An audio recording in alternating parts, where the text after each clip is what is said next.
Bonjour, c'est Jean-Baptiste Vidal de nouveau. Donc aujourd'hui on va voir on va faire une autre vidéo sur des lancers plus techniques. Après les premières vidéos que vous avez certainement déjà vues, donc la première qui est sur les bases du lancer de pêche à la mouche, une autre vidéo sur le roulet et une autre sur le revers. Là on va être sur du lancer plutôt de distance, du lancer où on va essayer de lancer donc plus loin, plus vite, serrer la boucle et puis après essayer de passer dans le vent, lancer dans des conditions plus difficiles avec un lancer avec un shoot arrière qu'on appelle le back-handed cast. Donc voilà, on avance dans le perfectionnement des techniques de lancer en pêche à la mouche. Donc ce qu'on avait vu dans la première vidéo et dans les autres vidéos, c'est que pour le lancer en pêche à la mouche, ce qui est important, c'est les blocages et le timing. Alors on a bien dit que c'était fondamental d'arriver à bloquer sa canne à l'arrière et à l'avant, et ensuite de bien attendre que la soie se déroule devant et derrière. Donc ça marche pour tous les lancers, peu importe que ce soit du lancer droit, du revers, du roulé. Et ça va être aussi important pour les lancers de distance, de réussir à bien charger sa canne pour la faire travailler correctement. La grosse différence qu'il va y avoir entre ce qu'on a vu notamment dans la première vidéo, qui est un lancer droit de base avec des blocages comme on avait vu 13h, 11h, 13h, 11h, c'est qu'on va essayer de lancer plus loin, une plus longue distance de soie, et donc on va pouvoir arriver à ouvrir l'angle de lancer pour avoir un lancer plus performant et gagner en distance. Donc on va voir qu'il y a plein de petites astuces, il y a plein de petites choses à travailler, puisque le lancer en pêche à la mouche, c'est un art, c'est quelque chose qui se travaille. Il va falloir, comme d'autres disciplines, essayer de s'entraîner pour gagner en confort, en fluidité. Et bien sûr, après, on est sur de la distance. Alors la distance, quand est-ce qu'on s'en sert? Là, ce que je vais vous montrer aujourd'hui, c'est avec une 9 pieds soie de 8. On peut le faire avec une 9 pieds soie de 6, avec des 9 pieds 6 soie de 7. Donc grosso modo, du matériel adapté plutôt à des pêches de distance. Donc ça va être quoi? De la pêche en réservoir, ça va être la pêche en mer, et ça va être de la pêche carnassier, mais aussi la pêche en exotique. Toutes les pêches où on va devoir essayer de lancer, on va dire, à plus de 15 mètres, voire 20 mètres, ou encore plus loin. Donc ça, bien sûr, ça peut s'adapter à certaines grandes rivières où on va pêcher la truite, où on va pouvoir pêcher à une quinzaine de mètres. C'est rare qu'on pêche à plus de 15 mètres pour la truite, parce qu'il va falloir ferrer, il va falloir éventuellement faire des belles présentations, etc. Là, on va être sur une technique de shoot où la précision, on va dire, est quand même moins importante, puisqu'on va essayer de couvrir de l'eau pour trouver des poissons, que ce soit en réservoir, donc des truites qui se baladent dans un plan d'eau, en mer, des bars ou d'autres espèces marines, le brochet où il va falloir lancer des grosses mouches, pas forcément très loin, mais arriver quand même à faire travailler sa canne et lancer des mouches volumineuses et ou lestées. Et puis, comme je le disais, d'autres pêches comme l'exotique, où là, on va avoir un facteur important qui est le vent. Et donc aujourd'hui, ça tombe bien, on a un petit peu de vent. Et donc, le vent est quand même, on va dire, l'ennemi numéro 1 du pêcheur à la mouche, puisqu'il va falloir développer sa soie en l'air. Et là, on le voit, il y a un petit peu de vent. Donc forcément, si je sais bien lancer, si j'arrive bien à faire travailler ma canne et à charger donc ma canne avec ma soie, et je vais réussir à lancer dans n'importe quelle condition. Qu'elle soit en coup droit, en lancer sur le côté, en shoot arrière, etc. Pour les lancers de base pour la truite, on a vu qu'on allait pouvoir faire un mouvement assez court, 13h, 11h, ce qui va permettre de charger la canne, bien bloquer, bien développer la soie. Là, ce qu'il va falloir essayer de comprendre, et je l'ai montré dans la première vidéo, c'est qu'on peut faire du lancer rotatif où on n'utilise que le poignet.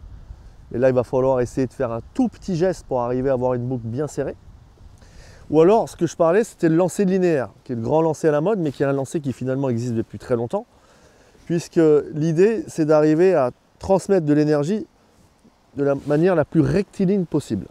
C'est-à-dire que si je veux que ma soie, elle soit bien droite et ma boucle, on va voir ce que c'est après, bien serrée, il faut que ma canne se développe, donc mon sion, d'une manière linéaire. Et ça, quand on pêche la truite avec le poignet, on va le faire avec une petite amplitude. Mais quand on va pêcher à longue distance, il va falloir ouvrir le geste tout en essayant de garder un sion qui reste sur une même trajectoire. Donc si on imagine un plan, je vais essayer de faire en sorte que mon sion, il se déplace toujours sur un plan horizontale, rectiligne, linéaire. Donc ça, c'est la clé pour arriver à avoir une boucle bien serrée, qu'on voit en l'air là. Une petite boucle qui va transmettre vraiment bien l'énergie et qui va permettre de percer le vent et d'aller développer sa soie et son bas de ligne à longue distance. Donc ce qu'on va faire quand on va pêcher à longue distance, il y a un principe qui est simple, lancer court, geste court, c'est-à-dire que l'amplitude du mouvement de la canne, il est assez court. Plus je vais lancer loin, plus je vais ouvrir mon lancer pour avoir une impulsion sur une plus longue distance. Ce qu'on appelle en anglais le casting stroke, qu'on peut traduire par une distance d'accélération ou le parcours de lancer. Il va devoir être plus important pour arriver à générer plus de vitesse. Donc on va voir que le 13h-11h, il va quasiment disparaître, mais il y aura quand même bien sûr un blocage à l'arrière et un blocage à l'avant. Mais en allant chercher plus loin à l'arrière et plus loin à l'avant, je vais avoir une distance d'accélération, donc le parcours de lancer, beaucoup plus long, et ce qui va me permettre de donner encore beaucoup plus de vitesse. Alors il y a quelque chose que j'avais expliqué aussi dans la première vidéo, c'est que la soie, quand on arrête sa canne et qu'on bloque à l'arrière et à l'avant, elle va venir charger le sion. Vous voyez bien que la soie, elle va tirer sur le sion à l'arrière, tirer sur le sion à l'avant, et donc faire travailler la canne. Mais là, ce qu'il va falloir essayer de comprendre, c'est que notre canne, c'est comme un levier qui va permettre de déplacer une masse, qui est la soie, et cette masse, donc c'est un poids, c'est le levier de la canne qui va donner l'énergie pour pouvoir transmettre de la canne à la soie toute cette énergie avec le poids de la soie. C'est-à-dire que là, on va voir que je ne vais pas uniquement utiliser le poids de la soie pour charger mon sion à l'arrière et à l'avant, mais je vais essayer de donner beaucoup plus d'énergie dans la canne pour transmettre bien sûr plus d'énergie et donc d'aller plus loin. C'est aussi simple que ça. C'est-à-dire que, bien sûr, on peut arriver à lancer à 10-15 mètres en faisant un petit mouvement qui va transmettre de l'énergie. Mais dès qu'on va vouloir lancer beaucoup plus loin, il va falloir transmettre encore plus d'énergie pour accélérer et lancer plus loin. Donc là, quand je dis plus loin, c'est qu'on va dépasser les longueurs couramment employées pour la pêche de la truite. C'est-à-dire, on va pêcher généralement en réservoir, en lac, au brochet, en exo, etc. On va lancer à 15, 20, 25 mètres. Donc pour les soies qu'on va utiliser pour toutes ces pêches exotiques, carnassiers, réservoirs, mer, etc. C'est des soies WF. Donc on avait vu ça dans la première vidéo. WF, c'est weight forward, c'est le poids à l'avant. C'est-à-dire que grosso modo, la soie, elle est épaisse au niveau du fuseau. Elle va avoir une forme plus ou moins différente en fonction du modèle de soie, réservoir, brochet, etc., exotique. Mais ce fuseau-là, il va avoir une certaine longueur qui va faire 8, 9, 10, 12 mètres. Et après, on va avoir ce qu'on appelle le running line, qui est une soie parallèle, donc de même diamètre, tout du long. La grosse différence entre ce qu'on va faire pour la truite, où les gens utilisent quand même encore beaucoup des soies d'été, donc double fuseau, c'est-à-dire que le fuseau il est épais au milieu et la soie s'affine de chaque côté. Là, on va avoir un fuseau qui va s'épaissir et se réaffiner un tout petit peu, mais tout le poids est à l'avant. Donc les soies d'été, c'est bien pour la délicatesse, pêcher à une, on va dire, moyenne longue distance. Les soies WF, c'est bien pour charger rapidement la canne et pour pouvoir propulser soit dans les petites rivières, ça permet de lancer assez vite, charger vite la canne, soit surtout pour toutes ces pêches-là où il va falloir essayer de lancer loin. Donc on va avoir un fuseau assez compact à l'avant qui va nous emmener le running line. Donc là, quand on va faire de la pêche de distance, on va fouetter, sortir le fuseau qui est ici marqué en bleu, et après on voit qu'il y a un changement de couleur ici, on passe sur du blanc ocre. Le blanc ocre, c'est le running line. Donc on ne va pas pouvoir fouetter tout le fuseau et sortir du running line, parce qu'il y a une telle différence de diamètre entre le fuseau et le running line qu'on n'a plus le contrôle de la soie. Donc ce qu'il va falloir faire, c'est faire plusieurs faux lancers, sortir le fuseau, donc la soie bleue ici, et une fois qu'on a un petit peu de running line dehors, donc on peut en laisser 50 cm, 1 mètre, en fonction de sa capacité de lancer et du poids qu'on veut avoir au bout de la soie, on peut en laisser un petit peu. Une fois que ça, le running line sort un tout petit peu, c'est là qu'on va déclencher notre shoot final pour shooter le running line. Alors pour toutes ces pêches-là, c'est sûr qu'un panier de lancer est un gros avantage puisque on va pouvoir stocker notre soie dans un panier, souvent avec des picots qui vont permettre d'éviter les emmêlages. Et le fait d'avoir la soie stockée dans le panier, ça évite de marcher dessus, qu'elle se coince dans des choses qui sont posées dans l'eau ou la berge, des cailloux, des branches, des ronces, etc. Et surtout aussi si on pêche en mer ou en wading avec des running lines qui ne sont pas flottants, ils vont couler et quand on va vouloir faire le shoot final, ça va freiner la sortie de la soie. Donc le running line, on va le stocker soit dans un panier, ici on va le faire sur du gazon, parce qu'on voit bien que là je vais shooter, le running line il va partir, tac. En action de pêche, bien sûr, je vais ramener ma soie. Si je pêche, généralement, je vais ramener quand même ma mouche, donc souvent un streamer. Pour toutes ces pêches-là, c'est souvent des streamers, hein, des imitations de poissonnets, de crevettes, etc. Je vais le ramener quand même par intermittence, avec des accélérations, etc. jusqu'au ras du bord, au cas où il y a un poisson qui suive ou un poisson qui est posté plus près du bord. Ensuite, je vais fouetter plusieurs fois pour sortir le fuseau. Et une fois que le fuseau va être sorti, je vais pouvoir déclencher mon shoot final pour shooter le running line. La distance de running line, ça va dépendre de ma capacité de lancer. Grosso modo, une soie, ça fait 30 mètres. Là, si la tête fait 10 mètres, j'ai 20 mètres de running line. Alors, on peut sortir toute une soie hein, quand on arrive à bien gérer son lancer, bien charger sa canne. Et bien sûr, en rajoutant des choses qu'on va voir tout à l'heure, c'est-à-dire la simple et la double traction. Donc, ça permet de gagner encore plus de vitesse, encore mieux charger la canne. On va pouvoir shooter quasiment 30 mètres. Alors, ce n'est pas le but tout le temps de lancer toute la soie. Mais si on arrive à lancer 30 mètres, tant bien que mal, on va pouvoir lancer 25 mètres ou 20 mètres. Donc le but du jeu, c'est quand même, dans toutes ces pêches-là, très souvent, de charger sa canne avec le fuseau et ensuite de libérer le running line. Et là, je suis déjà au moins quasiment 20 mètres.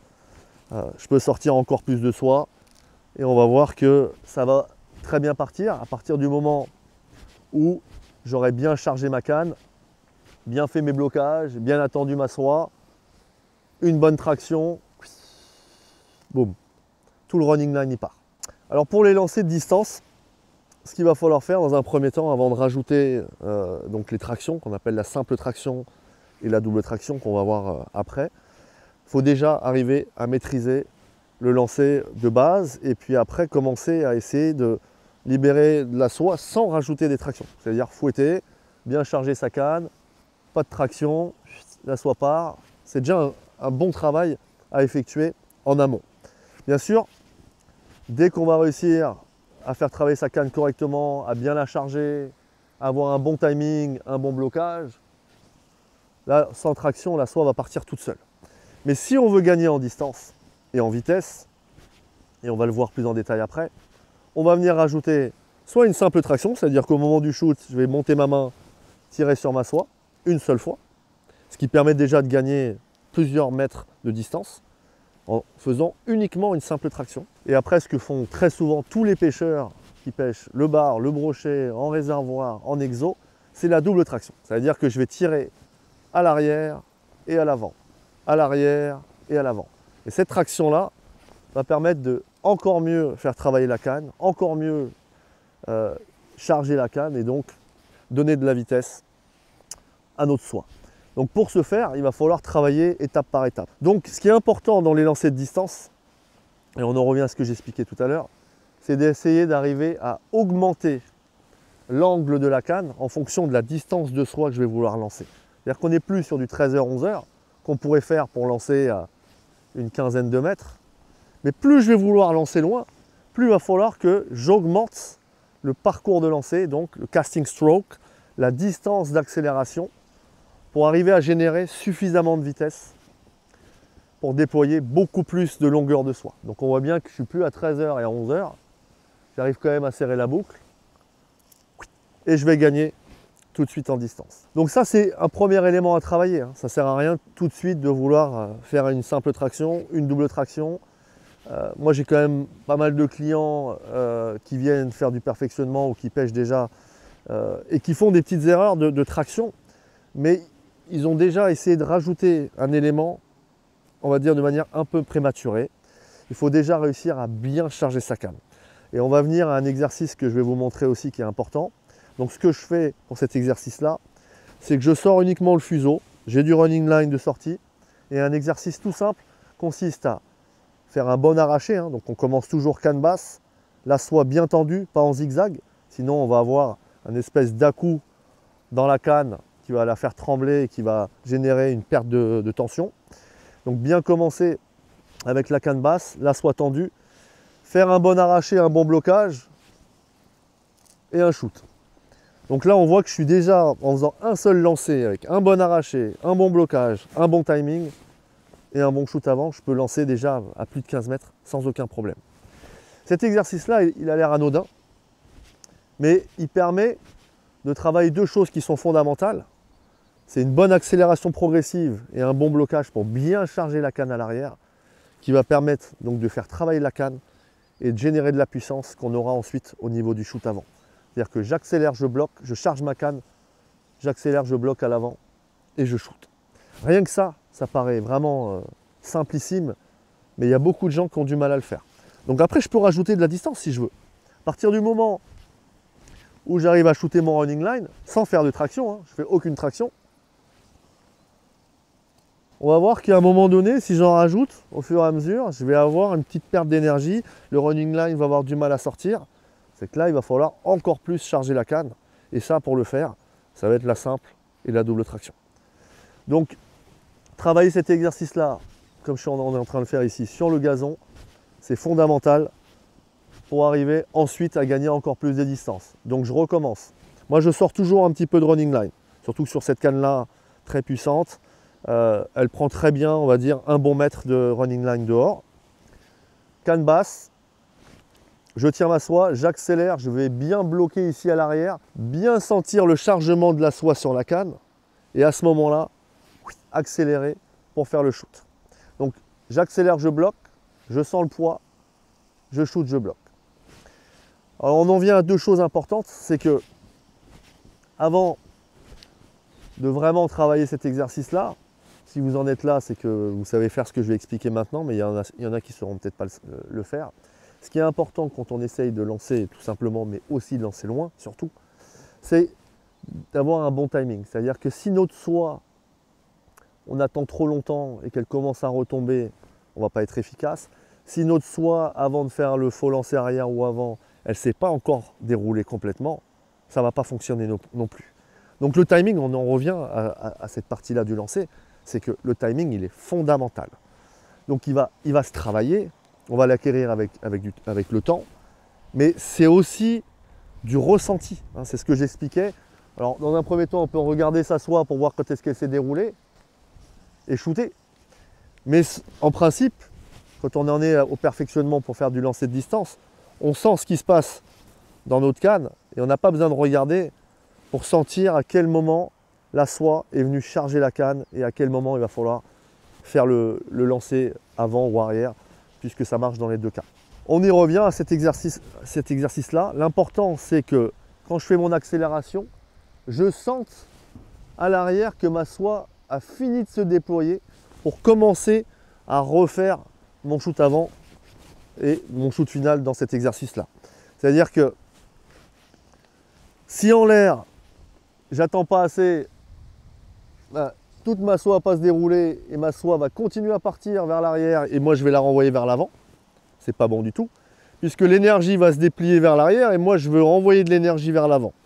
Contre-productif. Le deuxième erreur, c'est d'attendre trop longtemps, la soie se déroule, la soie est déjà en train de retomber et là on perd toute l'énergie générée par l'accélération et le blocage arrière et donc on perd aussi le fait que la soie va changer de direction puisque au lieu d'être horizontale, elle va commencer à retomber.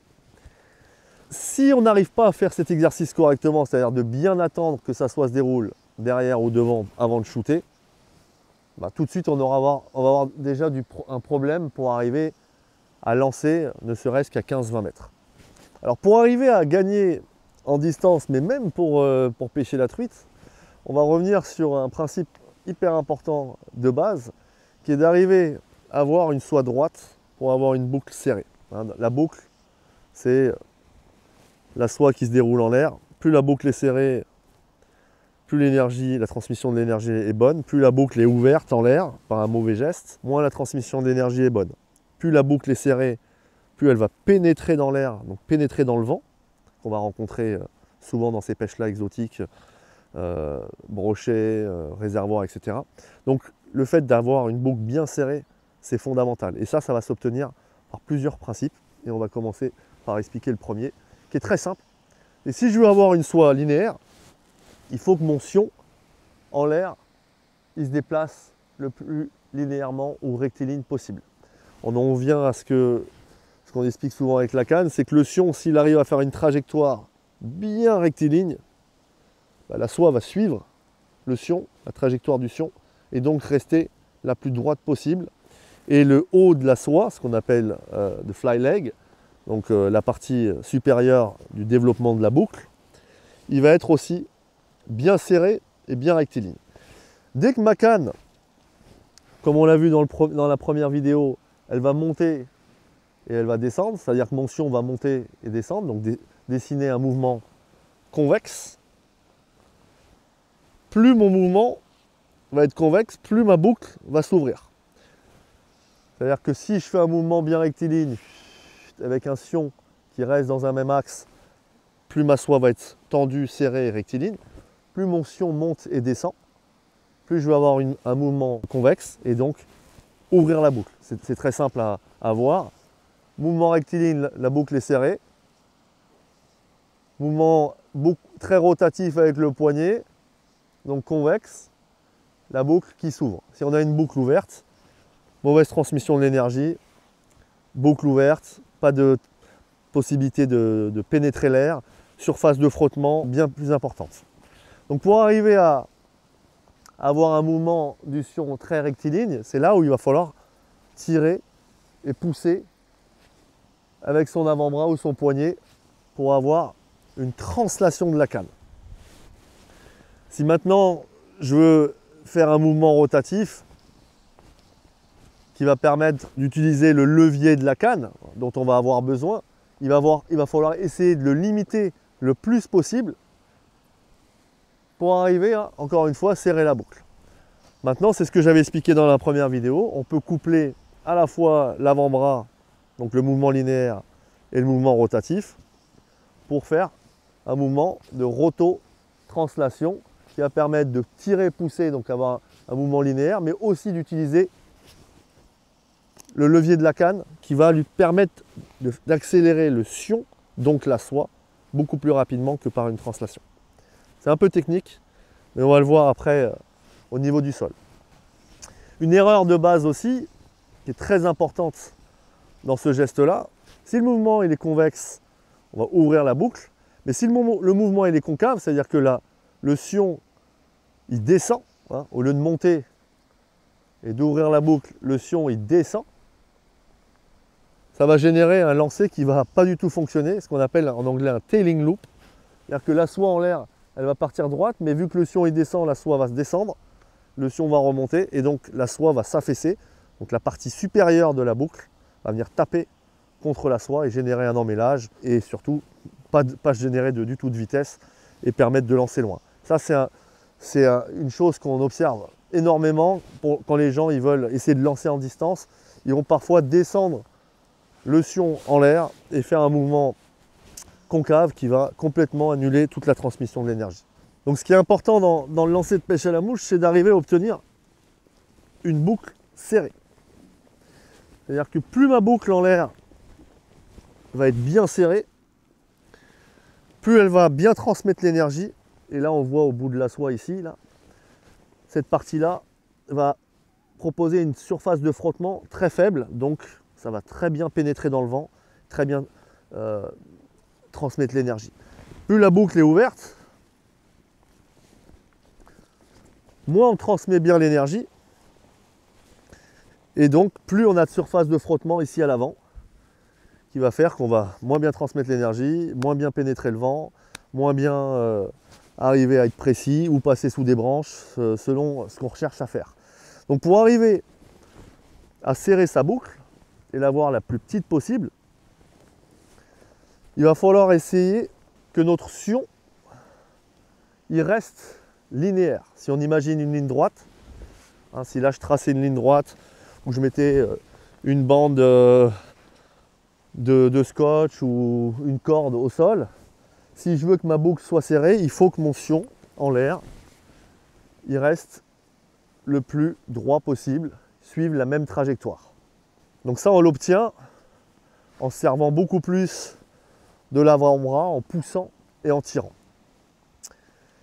Quand on fait un mouvement rotatif avec le poignet, on va voir que notre sion il va monter et il va redescendre. Il va générer un mouvement convexe, c'est-à-dire que le sion il ne reste pas dans la même trajectoire. Forcément, si on monte et on descend avec le sion, bah, qu'est-ce qui se passe? On le voit bien ici, là, on ouvre la boucle. On a une boucle énorme, pas du tout dynamique, qui transmet très mal l'énergie. Alors que si je tire et je pousse, droit dans l'axe, on va essayer de la mettre ici, la soie, tac, tout de suite, en tirant, en poussant, on va réussir à serrer notre boucle. Et c'est ce qu'on veut obtenir dans cette technique de lancer à distance. Donc très important d'essayer d'avoir un mouvement de canne le plus linéaire, le plus rectiligne possible. On va essayer encore une fois pour du lancer à distance. Vous voyez bien que mon avant-bras il va tirer, pousser, mais j'essaye de rester dans un rail, ce que j'ai déjà expliqué dans la première vidéo. Hein. J'essaie de rester sur un même plan horizontal, mais aussi sur les plans sur les côtés. C'est-à-dire que si ma canne elle bouge à droite à gauche en l'air, ma soie va faire la même chose. Donc j'essaie de bien garder toujours un même axe. Donc ça c'est très important d'arriver à avoir l'avant-bras qui tire et qui pousse vraiment de manière la plus rectiligne possible. L'autre chose qui est très importante aussi pour obtenir de la distance et de la précision, c'est ce qu'on appelle le principe des 180 degrés dont j'ai déjà parlé dans la toute première vidéo.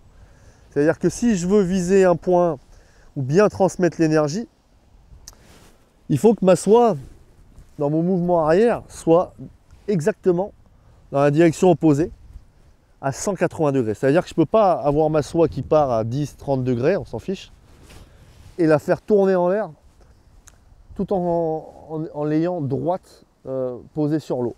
C'est-à-dire que la soie, pour qu'elle se pose très bien et que l'énergie soit bien transmise, il faut qu'à l'arrière, le mouvement soit exactement dans l'axe de la canne. Donc le principe de 180 degrés, c'est d'arriver à arracher ou faire des faux lancers dans une direction et la conserver en permanence. Et là, on voit que la soie en l'air va bien se dérouler correctement. Dès qu'on va bouger vers la droite, vers la gauche, avec le poignet, l'avant-bras, la soie en l'air va tourner, la soie va mal se déplier et souvent se poser un peu sur le côté, à droite, à gauche, qu'on peut après volontairement obtenir, surtout en rivière pour la truite, pour faire des posées un peu courbes, un peu convexes, concaves, etc., pour poser différemment. Là, en distance, ce qu'on veut, c'est avoir la meilleure transmission d'énergie pour aller le plus loin possible. Donc il faut que le mouvement soit parfaitement rectiligne et qu'on conserve bien cette trajectoire à l'arrière et à l'avant. Fondamental. Alors ça ne veut pas dire que je ne peux pas incliner ma canne sur le côté, que ça soit sur la droite, sur la gauche, etc.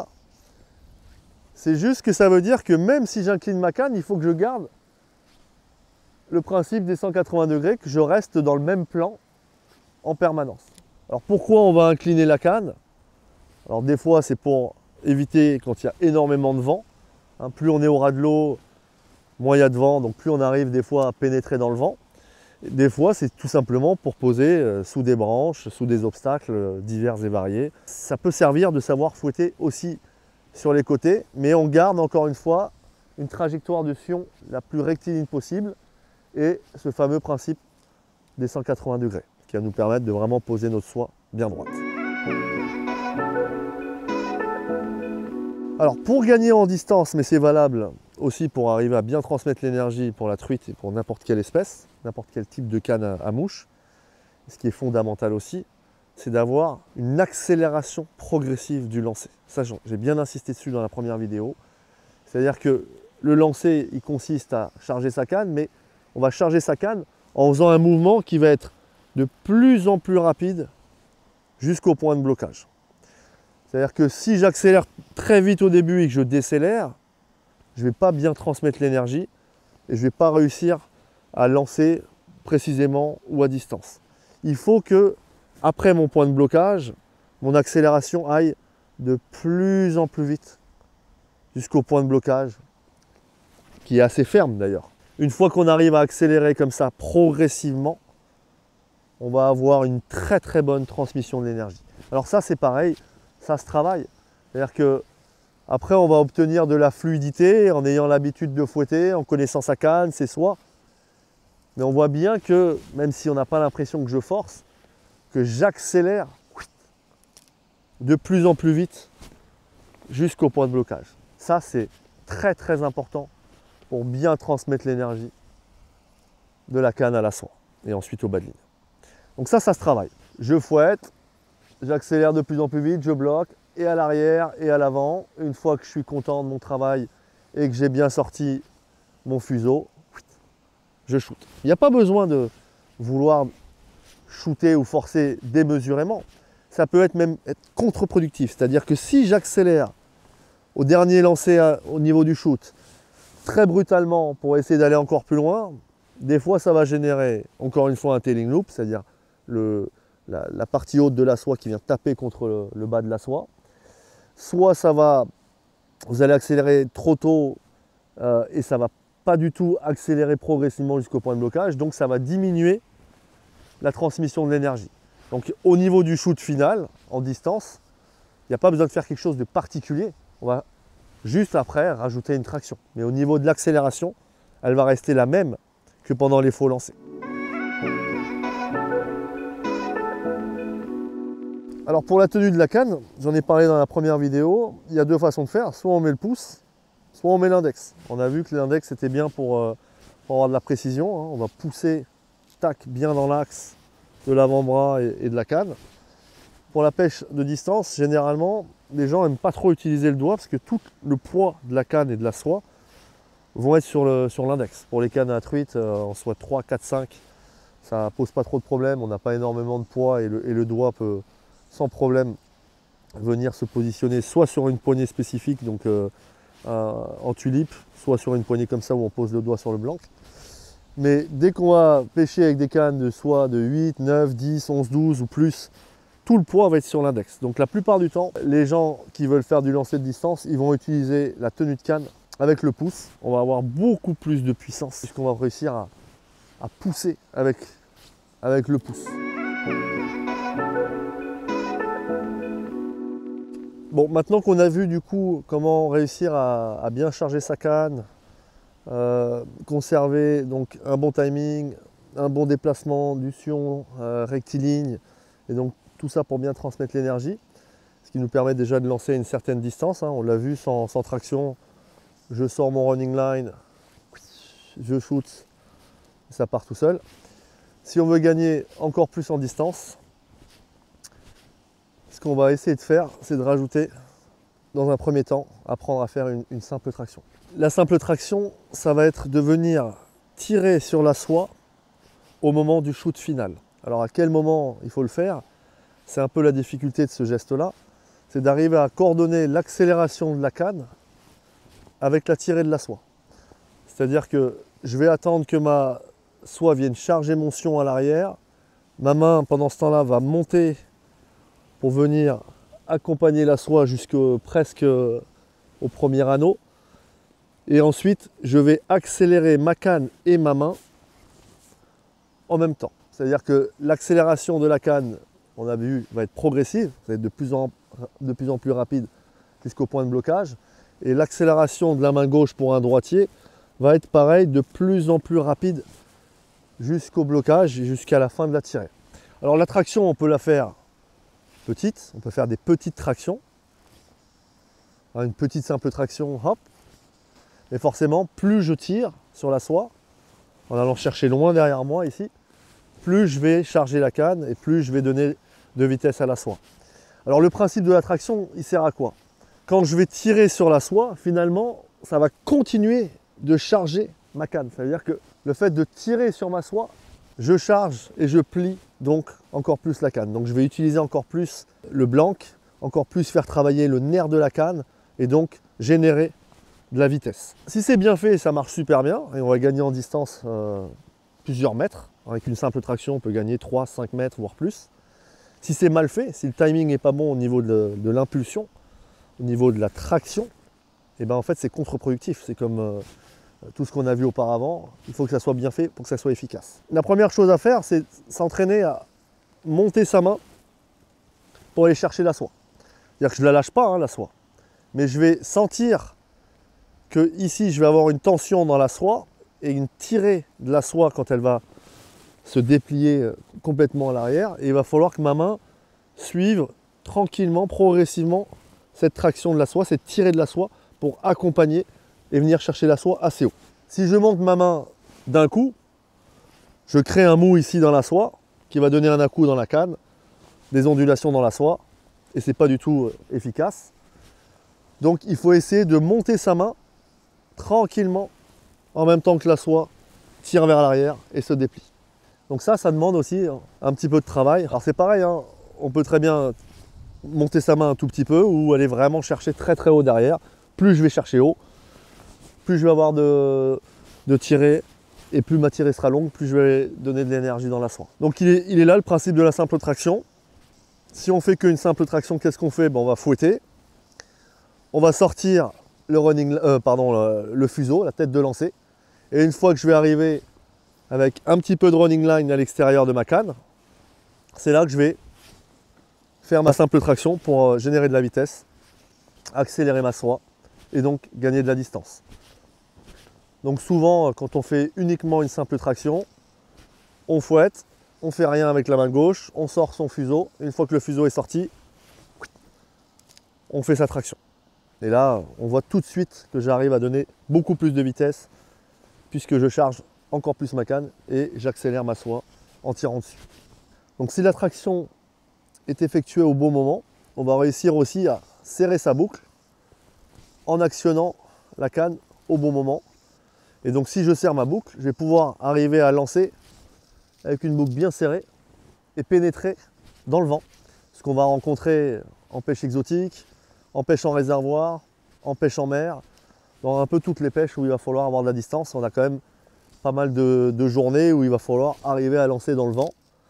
Et cette simple traction-là va permettre de vraiment percer le vent et pouvoir déployer son bas de ligne et sa soie sans problème.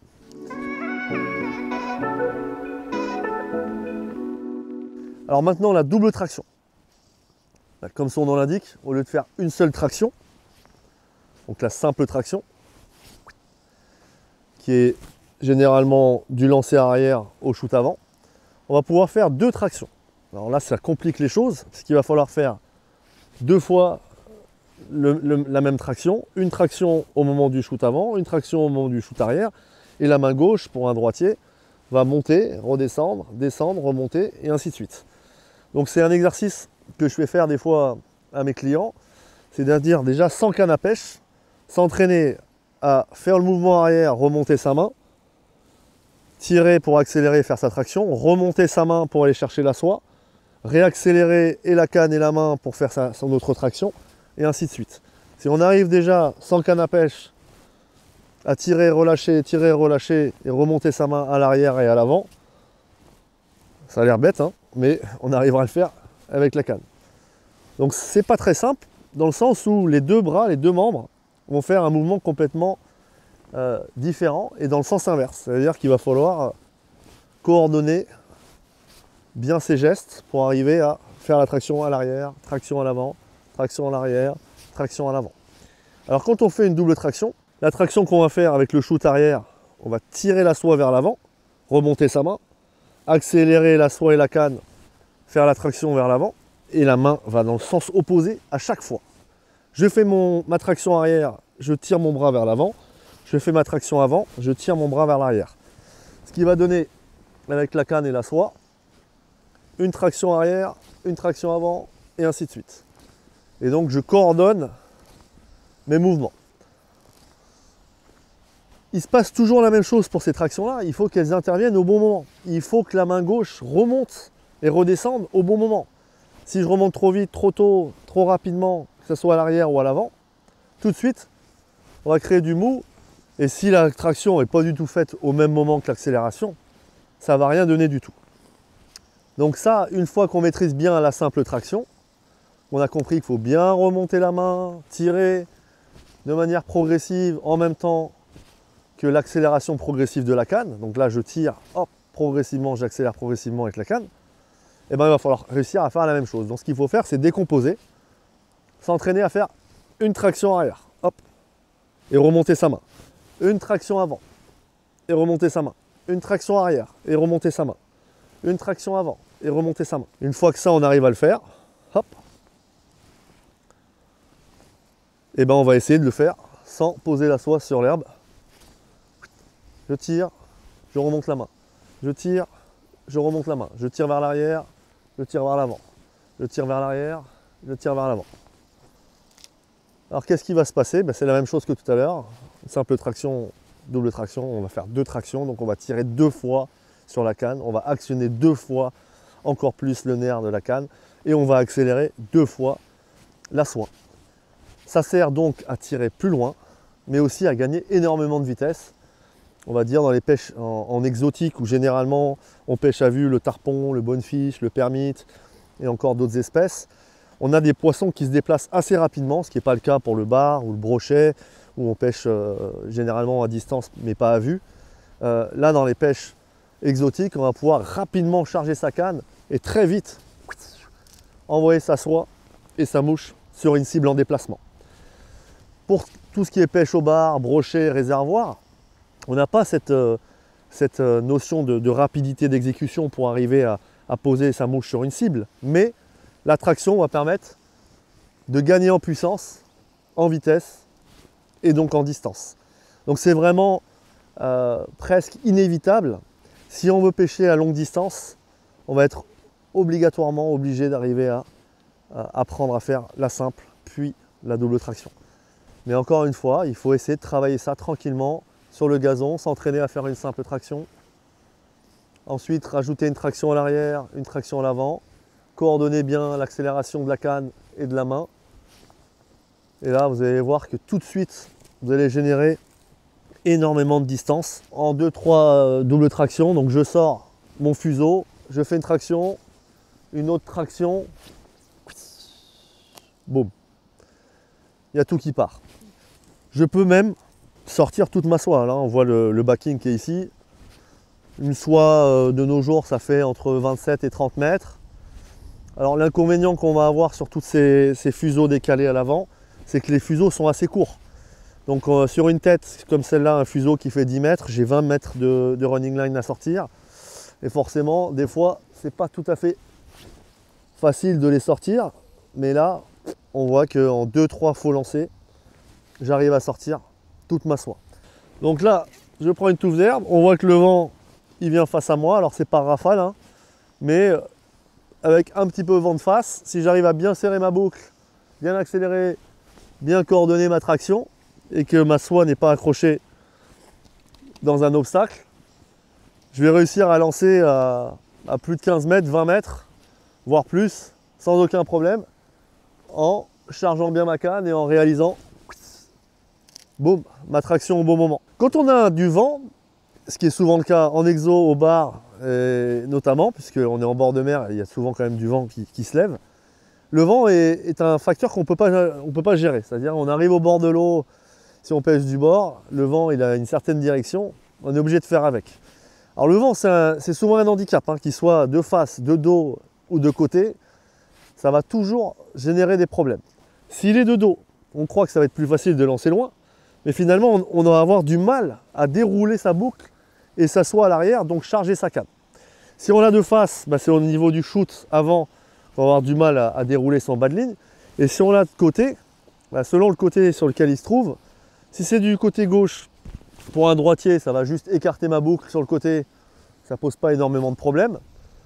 Par contre, si le vent il est sur mon épaule droite pour un droitier, on verra après qu'on peut avoir une solution qu'on appelle le back-handed cast, qui est un lancer avec un shoot arrière. Mais ce que je voulais dire sur le vent, c'est qu'on en a toujours en bord de mer. Donc il faut arriver à faire avec, S'il est de dos, il va falloir essayer de donner plus de puissance à l'arrière pour arriver à charger sa canne, former sa boucle contre le vent à l'arrière, et le shoot avant sera beaucoup plus facile. Si on l'a à l'avant, il va falloir arriver à bien avoir le bon timing et le bon blocage à l'arrière pour arriver au niveau du shoot avant à bien pénétrer dans le vent. Alors quand on l'a de face, ce qu'on peut faire aussi, c'est décaler son accélération et accélérer un tout petit peu plus tard pour arriver à avoir notre soie qui va un peu plus près du sol et donner l'accélération finale vraiment assez proche du sol, mais vraiment contre le vent. Si je shoote un peu dans le ciel, le vent de face va me ramener ma soie, mon bas de ligne et ma mouche dans le sens inverse de là où je veux l'envoyer. Ça, c'est quelque chose à faire aussi en perfectionnement, à s'entraîner à décaler son accélération. C'est-à-dire que je peux accélérer très tôt et ma soie va monter, et là, si j'ai le vent de face, le bas de ligne va revenir vers moi. Et si j'accélère un petit peu plus tard, ma boucle va être plus près du sol et va réussir à pénétrer le vent, quoi qu'il en soit. Mais c'est vraiment, encore une fois, la traction qui va nous permettre de générer cette vitesse et au moment du shoot final, d'arriver à donner énormément d'énergie et de vitesse à la soie. Donc tout ça, c'est très important pour toutes ces pêches, réservoirs, carnassiers, mer, exotiques, parce qu'on va devoir inévitablement, alors sauf peut-être pour le brochet, où il ne faut pas lancer très loin, mais on va devoir lancer des très grosses mouches. Il faut absolument, pour toutes ces pêches-là et tous ces lancers-là, réussir à faire la simple et la double traction. Dernier lancer qu'on va avoir, et si on a les conditions avec du vent, ça serait sympa, mais sinon on va faire sans, c'est le back-handed cast. Donc c'est-à-dire quoi? En anglais, back, c'est le dos, handed, c'est la main, cast, c'est le shoot. Donc c'est un lancer avec shoot arrière. Que ce soit du bord ou en bateau, on a toujours des situations de pêche où on a le vent qui va arriver sur l'épaule et le bras qui va lancer. C'est-à-dire que si je suis droitier et que j'ai un vent qui vient de la droite vers moi, je vais me mettre en danger. C'est-à-dire que quand je vais essayer de déplier et développer ma soie, le vent va rabattre la soie contre ma canne. Ce qui peut casser ma canne si jamais ma soie et ma mouche arrivent violemment sur le blanc, sur le carbone. Et ça peut être dangereux pour moi si jamais la mouche revient vers moi. Je peux m'accrocher, me piquer le dos, la tête. C'est pour ça qu'on met souvent une casquette aussi pour se protéger. Si le vent est assez faible, on peut incliner un peu la canne. Ça, c'est quelque chose qu'on peut faire. Ça va permettre, au lieu d'avoir la soie qui se déroule verticalement comme ça, on la développe un petit peu sur le côté. Donc on va éloigner la mouche de la canne. Donc en fouettant sur le côté, ma mouche va passer beaucoup plus loin par rapport à ma canne et je vais éventuellement réussir à lancer sans me mettre en danger moi-même et éviter que ma mouche vienne percuter ma canne. Si maintenant le vent est vraiment très violent ou très gênant, il n'y a pas d'autre solution que d'arriver à shooter en arrière. Donc le back-handed cast, qu'est-ce que c'est? Je fouette et au lieu de shooter et d'accélérer et de faire ma traction à l'avant au niveau du shoot avant, je vais faire la même chose à l'arrière. Ça veut dire que le vent est ici. D'habitude, si je veux pêcher là et que le vent il est de ce côté-là, ben, je ne peux pas lancer avec mon bras droit normalement. Donc je vais me protéger. Là, le vent il vient d'ici. Voilà, il vient sur moi le vent. Si je me mets ici en fouettant, la soie va passer près de la canne, voire même près de moi. Donc là, je suis dans une situation un peu dangereuse pour mon matériel et pour moi-même. Encore une fois, là, le vent il souffle, ça tombe très bien. Si j'écarte ma canne en lançant sur le côté, je vais pouvoir éviter que la mouche passe trop près de moi et de ma canne. Et je vais pouvoir lancer et shooter sans aucun problème. Mais si le vent est beaucoup plus fort, je vais me tourner. Je vais mettre mon corps de côté, c'est ce que je fais. Et je vais fouetter comme si je voulais lancer à ma gauche. Sauf que le shoot final, il va avoir lieu ici, de l'autre côté. Je vais accélérer, faire ma traction dans la direction opposée à laquelle j'étais censé lancer puisque je suis droitier et que je me positionne toujours d'une certaine façon. Donc ce lancer là il a l'air anodin ou assez facile, mais en fait, il y a énormément de gens qui ont du mal à réussir à accélérer et shooter vers l'arrière. Là, on voit bien que toute ma soie part. La seule différence qu'il y a entre un lancer conventionnel et le back-handed cast, c'est que au lieu d'accélérer et donner ma dernière impulsion vers l'avant, comme si je faisais un shoot normal, je ne peux pas le faire parce que le vent il vient contre moi, et ben je vais faire mon accélération et mon shoot à l'arrière. On en reste toujours au même principe, c'est-à-dire pour arriver à effectuer ce lancer et être performant et arriver à shooter dans du vent, à distance, et ben il faut conserver, un, le principe des 180 degrés, et deux, le déplacement du sion de manière rectiligne. Boum. Et ça part tout seul. L'erreur de base pour se lancer, c'est que les gens ont tendance déjà à mal accélérer et à faire une rotation du corps, de l'épaule et du bras qui casse toute l'énergie du lancer puisqu'on a un mouvement du sion qui est plus du tout rectiligne, il est convexe. Si j'arrive à bien garder le développement de mon sion bien rectiligne, bien droit dans l'axe, que je shoot à l'avant ou à l'arrière, ça fait aucune différence. Alors vous avez vu ma position, la position elle est importante. Il y a pas mal de gens qui font le back-handed cast, donc lancer avec shoot arrière, en étant complètement tourné à là où ils veulent lancer. Ils font comme ça. Alors déjà, un, c'est hyper désagréable, puisqu'on ne regarde pas du tout où on lance. Deux, morphologiquement, on ne peut pas bien accélérer et shooter, puisqu'on se bloque la rotation avec l'épaule. Pour ce faire, il suffit de se mettre sur le côté. Et là, on peut fouetter. Même je peux lancer un coup ici, de ce côté-là, un coup de ce côté-là. Il n'y a aucun problème. Le gros avantage de cette position-là, c'est que je vais pouvoir regarder ma cible. Notamment si je suis en train de pêcher un tarpon ou un permite qui se déplace. Modifier l'angle de ma soie, la direction dans laquelle je veux lancer. Je peux en permanence changer et suivre le déplacement d'un poisson. Alors que si on est tourné complètement en arrière, déjà on ne voit pas trop ce qui se passe. Et en plus, morphologiquement, on n'est pas bien placé. Alors, je vais vous montrer une astuce que moi je fais parce que ça m'aide énormément en termes de puissance. C'est que ma canne, au lieu de la tenir normalement comme d'habitude, avec mon talon qui ne touche pas mon avant-bras, pour un shoot normal, on va dire, vu que c'est un shoot vers l'arrière, on va solliciter quand même pas mal le poignet et l'avant-bras. J'utilise le talon de ma canne que je vais positionner sur mon avant-bras. Et ça, c'est très important pour moi en tout cas, parce que j'ai pas énormément de force dans le poignet. Et souvent, je dis que j'ai un petit poignet, voilà, ce qui est le cas. C'est que ça va me permettre de lancer des soies très lourdes, donc du 10, 12, brochet, tarpon, voilà, des gros poissons qu'on va rechercher, où on va avoir tout le poids de la soie, le vent, la distance qu'on va lancer et donc le poids sur notre poignet au moment du shoot arrière. Alors que si je pose le talon de ma canne sur mon avant-bras, notamment pour des soies très lourdes, hein, encore une fois, je vais pouvoir utiliser mon avant-bras qui va soutenir mon talon pour donner toute la puissance du lancer au moment du shoot arrière. Alors comme vous le savez, je vais utiliser et le poignet et l'avant-bras, donc l'avant-bras d'abord et après le poignet, ce qu'on appelle, ce qu'on a vu tout à l'heure, une rototranslation. Donc là, le talon est bloqué par mon avant-bras et donc me permet d'arracher et de donner, regardez le talon comme il vient se positionner sur mon avant-bras et après il va s'écarter de mon avant-bras quand je vais donner la petite accélération finale. Mais il me permet de vraiment avoir énormément boum, de puissance à l'arrière.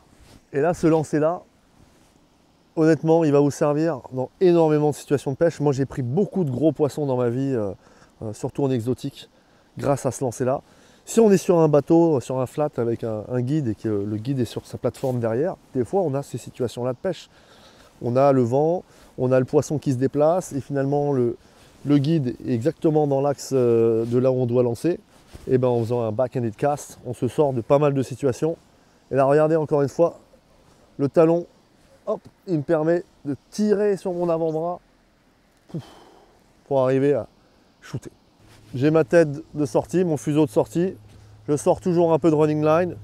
Là, je fouette tranquillement parce que je vous explique des choses en même temps. Et là, je vais accélérer, poser mon talon sur mon avant-bras. Boum. Toute la soie qui sort. Il en reste encore un peu dans le moulinet, mais il ne doit pas rester beaucoup plus que 5 mètres. Aucun problème. Et là, je ne suis pas en train d'essayer de faire un lancer de distance record du monde. Si je peux en sortir encore plus. Mais voilà, je peux lancer à plus de 20 mètres, 20-25 mètres, sans problème, en backhanded cast. Après, bien sûr, il va falloir réussir à le travailler pour être précis, notamment pour les pêches en exotique. Tout ce qui est pêche au bar, brochet, réservoir. Il n'y a pas besoin de poser sa mouche dans une petite fenêtre. Pour la pêche en exo, encore une fois, on est un niveau au-dessus. Il va falloir être précis, discret, parce qu'on va attaquer des poissons dans peu d'eau, dans des eaux claires, à vue. Mais pour tout ce qui est lancé de distance, pour les autres pêches, réservoir, brochet, etc., bien travailler ce lancer-là pour arriver à lancer quand le vent est sur votre bras de lancer. On charge, on accélère et on se prend une rafale de vent. Pareil pour le backhanded cast, une simple et double traction, ça va vous permettre de gagner quelques mètres supplémentaires. Je fouette et je fais une bonne traction, bien coordonnée, il y a tout qui part. Donc voilà, aujourd'hui dans cette vidéo, on aura travaillé le perfectionnement, revoir un petit peu tout ce qui est blocage, accélération. Les principes fondamentaux qu'on a vus, c'est le timing et les blocages, même si on a vu que le parcours de lancer, donc le casting stroke, dépendait de la longueur de soie qu'on va shooter. Lancer court, geste court. Lancer long, geste long. Donc plus on lance loin, plus on va ouvrir le mouvement de la canne. Mais il va falloir quand même avoir énormément de timing pour arriver à sentir le développement de sa soie sur sa canne. Une fois qu'on a travaillé le bon timing, le bon chargement de sa canne, on a vu que la simple traction allait permettre de gagner quelques mètres supplémentaires au niveau du shoot avant. La double traction va permettre de gagner et en distance et en vitesse d'exécution et de percuter du vent et de lancer encore plus loin qu'avec une simple traction. Le backhanded cast qui va vous permettre de lancer quand le vent sera mal positionné et de vous tourner et de pivoter en fonction de cette direction du vent. Voilà, on espère que cette vidéo vous aura apporté des enseignements et vous aidera à vous perfectionner.